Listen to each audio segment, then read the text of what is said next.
It doesn't take a lot of strength to hit specific areas of the body and to be effective. And just to know that on a day-to-day basis, you are much more powerful than you think you are, and that you have much more power, but also the fact that you have the right to defend yourself.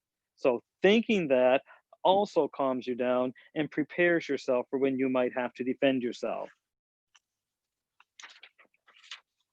And just to, we basically, as I said a couple of times, the purpose of the self-defense is to react, to subdue your attacker, and to get away, not to hang around, not to try and help them if you think you hurt them too badly, but to get away to a safe place where you can get help. We talked about using parts of the body as a weapon, you know, the fist, you know, the knuckles, the main two knuckles on your fist, if you have a good fist, or the hammer, the side of your fist coming down, use it as a club. You can also do the inside of your fist to use. Bony, hard parts of the body, like the elbow, that you can use on a jaw, on a nose, into the ribs, things of that nature. The knees, of course, you know, knee to the groin, something like that. Also, your feet, a good kick to the shins, a good stomp with your heel down onto the instep of somebody who's attacking you. We talked about common items you can carry that you might have with you at any time that you can use as a weapon. For example, if you carry a cane, you know, carrying a cane can be very effective. You can wield it like a bat, you can hit different areas of the body, you can jab it into the solar plexus, you can hit on the head, on the side of the face, you can hit into the ribs, you can even smash into the side of the knee. A cane can be very, very effective. Another thing is a backpack or a purse. So if you carry a backpack all the time, use that. If you usually have a bunch of stuff in it, it can be used as a club. Again, you can wield that. You can use it to keep a person away from you so that they can't get to you. If you've all of a sudden reacted and you've stolen away from them that element of surprise to grab a hold of you, and you have something between them and you, like a purse, a chair, anything, they're then going to start thinking, I better get out of here before I cause, you know, attention to what's going on. So use it, you know, to strike wherever you can, especially, you know, to the head.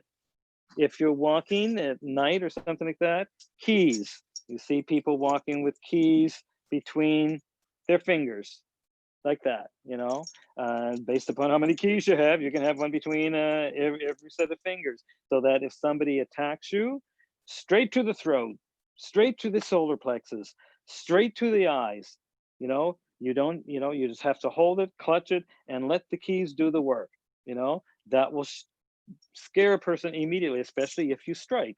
Don't worry about whether or not you cut them or it takes out their eye or takes, you know, cuts into the throat. That's their problem. They're the ones who attacked you.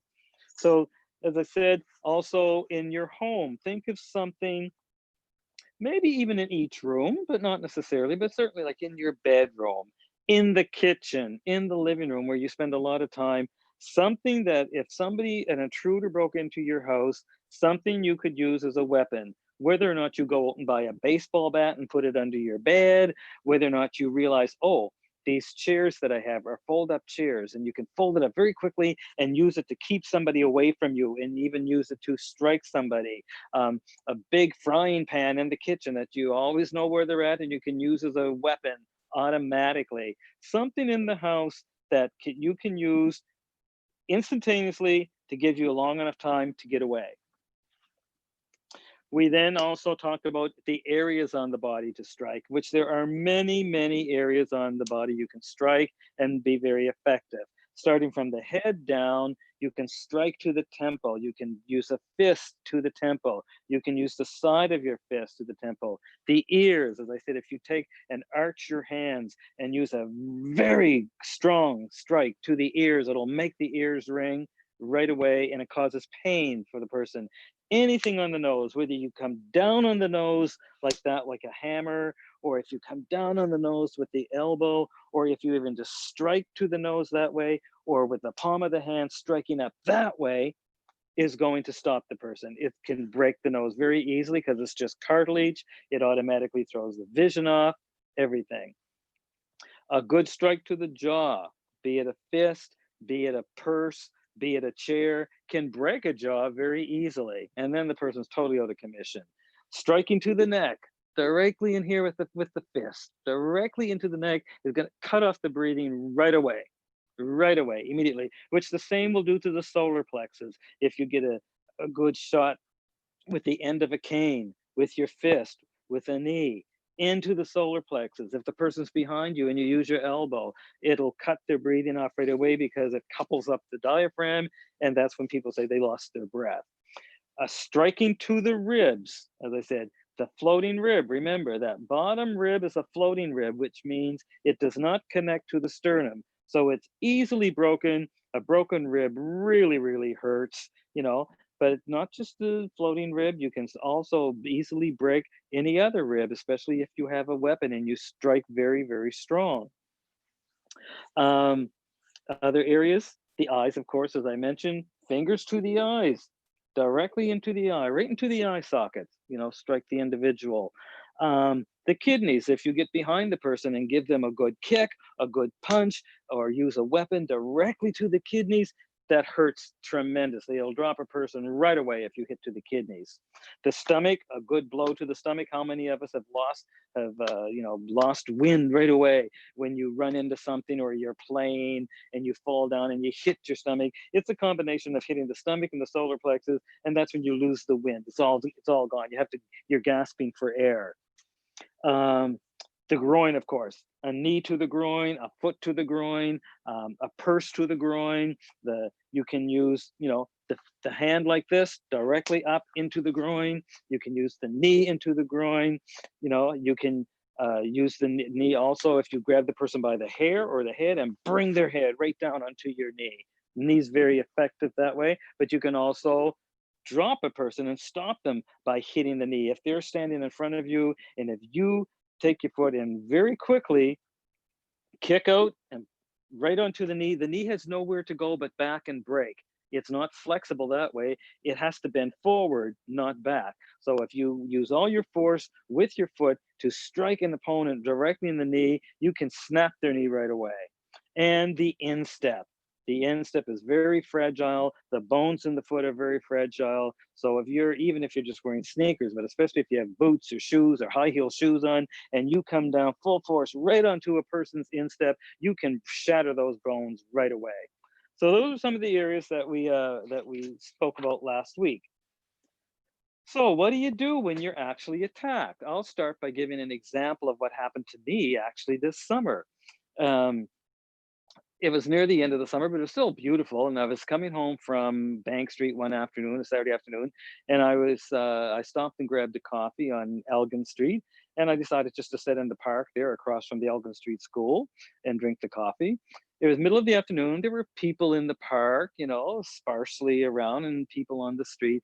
And I noticed out of the corner of my eye, a young man who was sort of coming to the park from Cartier area, and he was very animated. It wasn't that he was violent, he was very animated. He was sort of bouncing around and sort of as if he was on something and sort of talking to himself, but then getting a little too close to people, and people were sort of pulling back, and it was almost as if he was challenging them, but trying to do it in a way that was sort of funny. But what he was doing, and I realized quickly, he had a mask, but he kept pulling the mask down when he went near a person and sort of trying to get into their face and trying to touch people.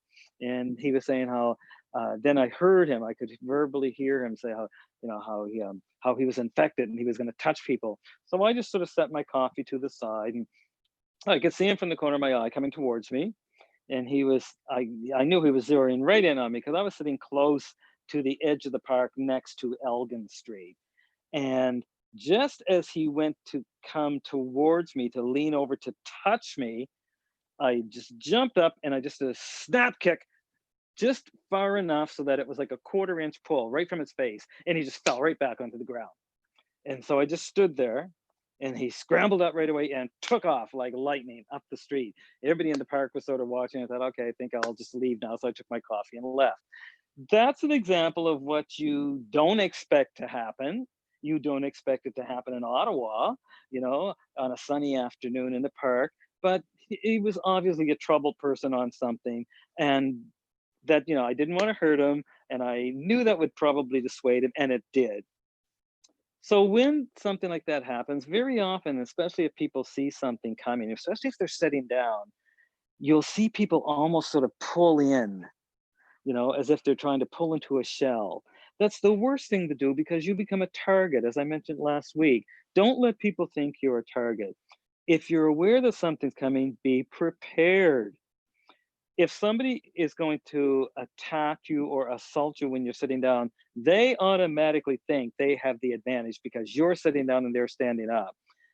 Truth be told, you're at much more advantage, because if you are preparing yourself, you have all kinds of areas to strike, and they're closer to you. For example, when I said coming down on the nose, a person to get at you is going to have to bend over you. And as soon as they do that, their face is coming close to you, right down on their nose right away. Or their solar plexus are going to be almost right in line with their face. A fist right to the solar plexus, a cane right to the solar plexus, a fist to the throat. All of those areas, when that person bends over, are going to be very, very close to you. And that's all you need. Even sitting down, the groin is going to be right there. You don't even have to lift your foot all that far to come right up to the groin. Or if you have a cane or a person, come right up between their legs. So don't think that just because you're sitting down that you have to get up and prepare yourself. You can let them do all the work for you by coming after you. So when you are in that situation, don't feel vulnerable. Realize that you can have a lot of advantage when you're sitting down. But that's just an example of what can happen out of the blue. And it doesn't have to happen in a park. It might be happening in a room. I mean, I think George and I were at a situation, a memorial service just last summer, uh, or last spring, or was it 2 summers? Yeah, oh, it was 2 summers ago, because it was during Pride. And somebody came in who was obviously agitated with somebody else who was there, and they attacked somebody at the memorial service. That's how quickly something can happen, and something can be out of, can get out of hand. So again, as I say, be aware of your surroundings, whether you're at a memorial service or sitting in the park or at a dance or in a crowd on the street. Just be aware of what's going on around you.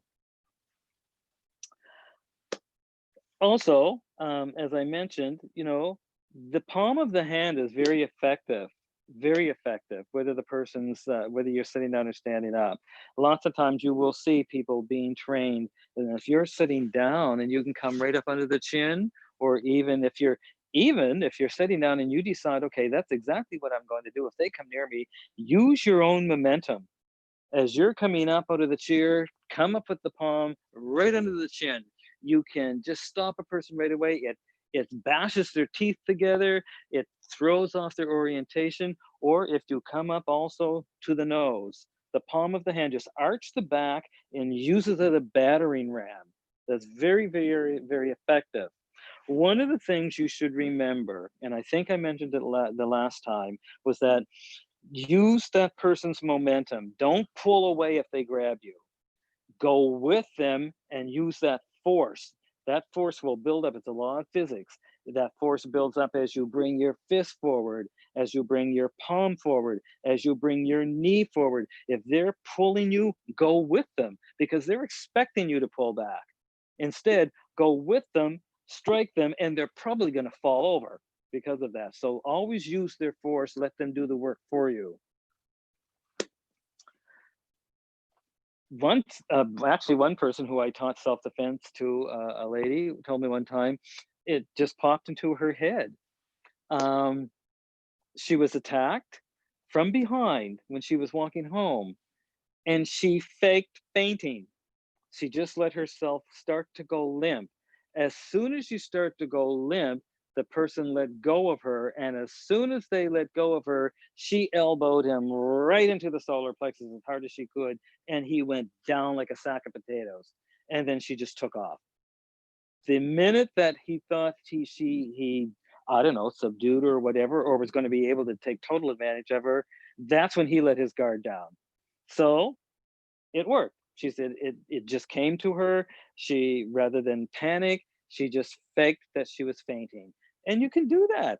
For example, if a person takes you down on the ground and is facing you, you could fake fainting, and then automatically they're going to think they can do whatever they want you, and then just come up with a knee right between the legs right away.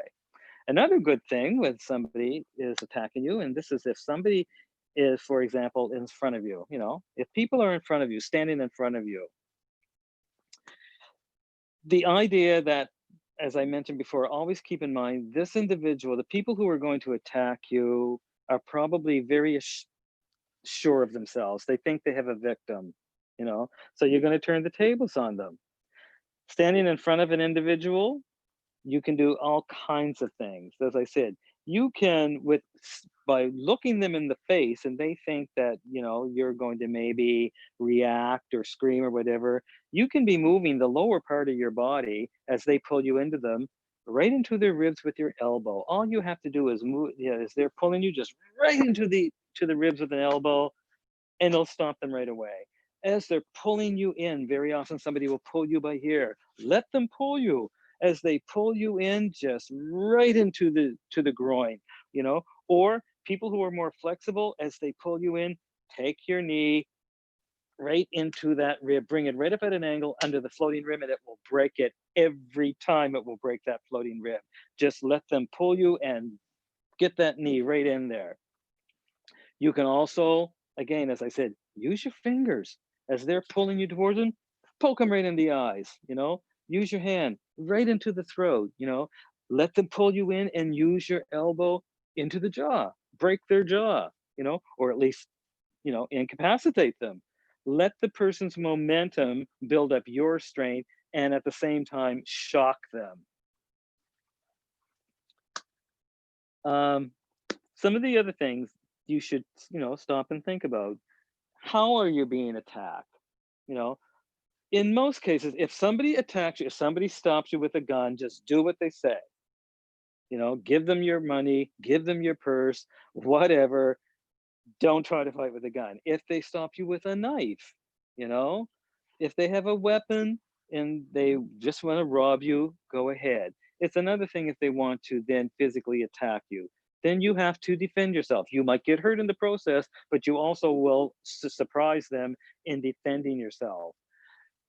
Never, ever get into a car. If somebody stops, and even if they have a weapon, if they're in the car and you're outside the car, do not get in the car, because chances are you're never going to get out of that car alive anyway. Just remember that. That's why people tell children, you're like, if somebody stops you and asks you into the car, do not get in the car, no matter who they say they are. People can also be attacked from behind. You are not necessarily at a disadvantage. In fact, again, since if you're going to use the element of surprise, let the person grab you from behind. Very often, they'll either grab you from behind around the neck, which means they've lifted their whole body up and they're vulnerable, or they'll grab you around here, which means you still have a whole arsenal of weapons there. As I said, I think I mentioned last week, somebody's behind you. They grab you from behind. All you have to do with that person directly behind you is move your hips over and elbow them at the same time in the solar plexus. You don't even have to move your feet. You just move your hips and strike directly as hard as you can. While you're moving, you're lifting your arm up and boom, all in one action, right into the stomach, right into the solar plexus. That will stop a person right away. Or they're behind you.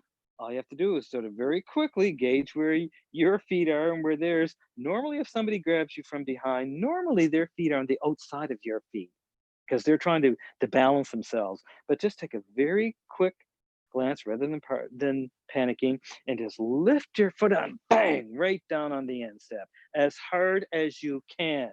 The bigger the shoes you have on, the better. The pointier the stiletto you have on, the better. Just straight up and down on the instep right away.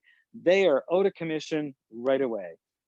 So don't necessarily feel, or quite often somebody might grab from behind over your face because they don't want you to scream. Fine, let them put their hand over your face. Again, into the solar plexus, into the ribs. You know, they've left their whole body wide open. Another thing that you can do, again, also without even moving your feet, when you move your hips, fist right to the groin. It's right there for you to hit. You can either use your elbow, you can do straight there, and you just have to move your hips and just straight into the groin. I watched one time, it surprised me. I was at a, gosh, this was years ago, at a demonstration here in Ottawa, and my sister-in-law, who's from Ottawa, born and raised here, um, married to my brother. They're separated for years, but they're very, very close. She started, in fact, I started training her very early on in Taekwondo. And she joined the club here uh, uh, before I even moved here. And she was at one point the highest ranking black belt, female black belt in Canada. And I watched her with the nicest move I've ever seen. And it was, she's not a big woman. And there's the one of the students grabbed her from behind, and it was done so quickly, I had to blink. She literally just let herself drop between his arms so that she landed on her bum on the floor. And then as she was landing, she just leaned back and brought her foot up right to his groin. So like she was lying on the floor and kicked him right in the groin back. And I thought, whoa, that totally stunned me, you know? But I mean, that was just, you know, something she worked on, and she said that was very effective for her because she's small. The person would grab, she could drop very quickly and just lean over, just as if you were going to go do a somersault. The key is always not to panic. The key is to react, effectively execute, and then get away.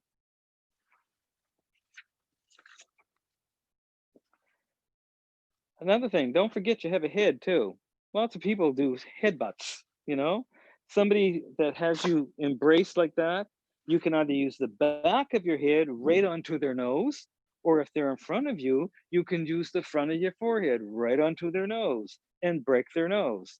Very easy to do. I even saw one person one time, there was people having a squabble on the street, and it was a girl and a guy, and he went to grab her and she just stood back, and he went to come after her, and she just lowered down and ran head first right into his stomach and knocked the wind out of him.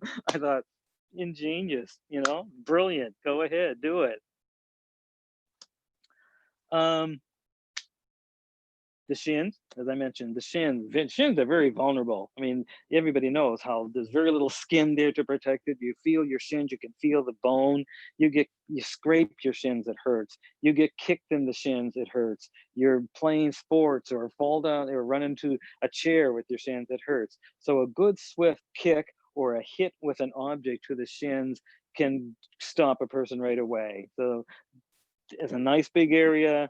Don't be afraid to kick the shins. One thing I mentioned last week, and I want to mention it again because it's something that especially women, but men too, who carry backpacks, that little container of pepper in your purse. You know, it's not mace, it doesn't have to be mace. That container of pepper that you can unleash in somebody's face, the minute you do it, you know, it's going in their mouth, they're breathing, all of a sudden it automatically goes up their nose and in their eyes. It can be very effective. So, I mean, all of this is to say, take this information and start to think about your own situations, where you find yourself most of the time. Are you at home most of the time? Do you go out a lot? I mean, a lot of people aren't going out a lot now, but under normal circumstances, are you in crowds a lot? Are you that type of person? You're an extrovert. So, you know, you're with crowds, you're on the street, you're in restaurants, you're in parks, etc.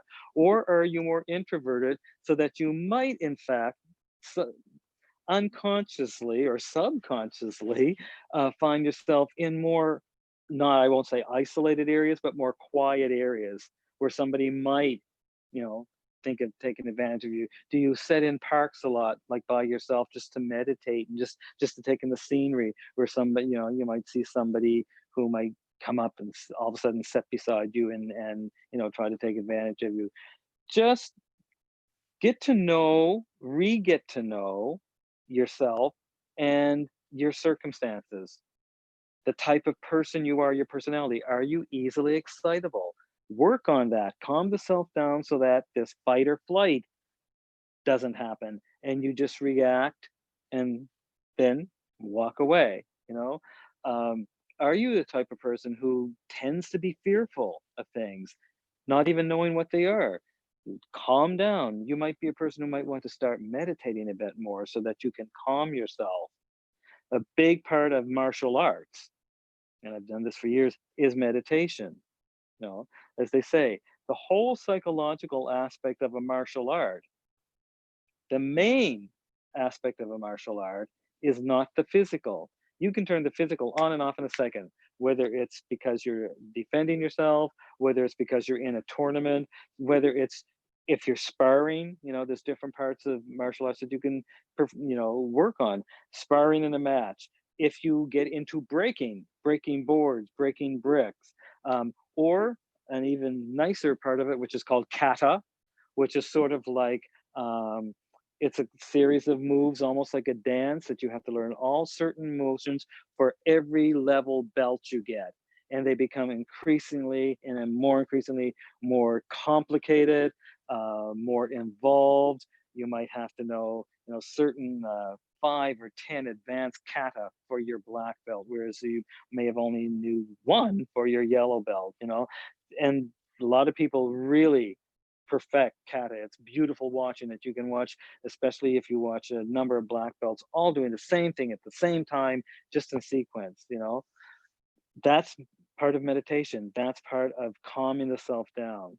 So as I say, and I can't stress enough, the aspect of self-defense, which is something that you're going to turn on and off very quickly, instantaneously, for a specific reason. There has to be more to it than just the physical. A lot of it is the buildup, which is the mental and the psychological preparation you give yourself on a day-to-day basis. And a lot of that can come through just calming the self down. I hope that between the 2 sessions, that has given people things to think about, things that you feel are more applicable to you, to your lifestyle, things that are more applicable to your body structure, how flexible you are or are not, things of that nature. Just the idea of walking through the house and seeing, okay, here's something in here that I could use, as a weapon if an intruder came in or something like that, without being paranoid. So I hope it's been of some help. I hope that once things start to become more face to face and COVID becomes under control, we will be able to maybe redo this course face to face. It'll be over a period of time where it'll be interacting with people, probably do it, in a space where we can have a group of people who can work with each other and on each other as I'm there. And it'll make a big difference, a much big difference, because you will get to actually practice moves. But hopefully this is something that you can use, as you need, and may be of help to you. So I want to thank anybody who sees this video and finds it helpful. And hopefully in the future, we can do this face to face. So thank you and have a good night.